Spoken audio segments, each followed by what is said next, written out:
Hey guys, at BB Matson here, and sometimes you're away from your shop and you can't be working on the bike. You don't have wrenches in your hand.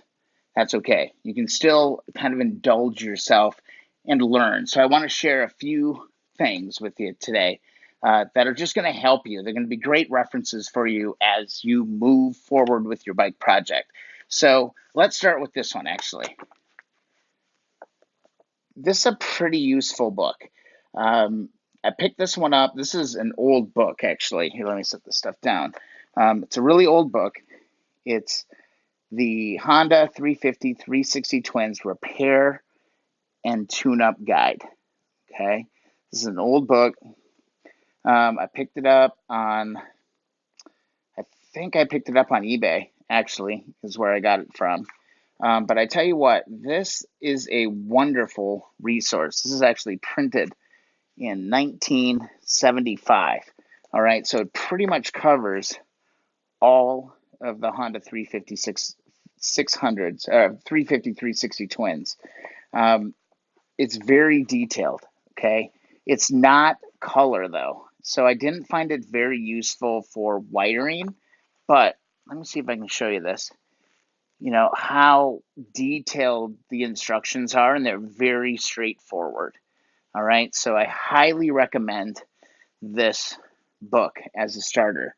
Now, when I first got all fired up about getting into restoring these old bikes, the first thing I did, I think I went to Amazon and I searched, and this is the first thing that came up was this climber manual, and it's Honda 250 350cc twin 64 to 74. All right, um, color wiring diagram was the only thing that I actually found useful with this book.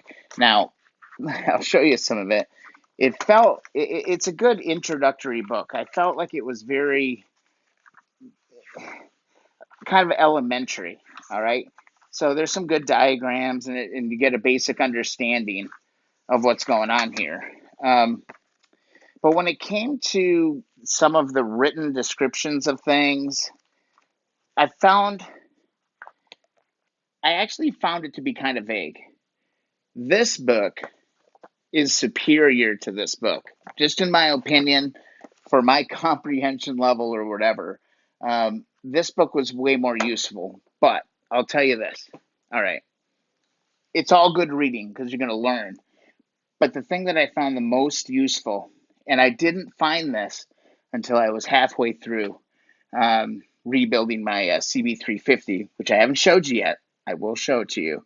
I found a link online, and I'll share a link in the description of this video to the shop manual. All right, the shop manual is amazing. I was only able to really find it in PDF form, but this thing, as clear as day, step by step, part number by part number, was by far the most useful resource. So shop manuals are what you're really, really looking for as far as a resource. Of course, there's YouTube videos like what I'm doing here, and you know, there's all kinds of different resources. The forums, the Honda Twins forum is amazing. But I'm telling you, get a copy of the shop manual, all right? It's going to really, really, really help you down to what wrench you need and what you need to do. I actually adjusted the valves on my engine just by following, you know, 5 instructions from the actual shop manual. The shop manual is what the mechanics have in the shop, all right? It's a great, great resource. So get the Honda shop manual.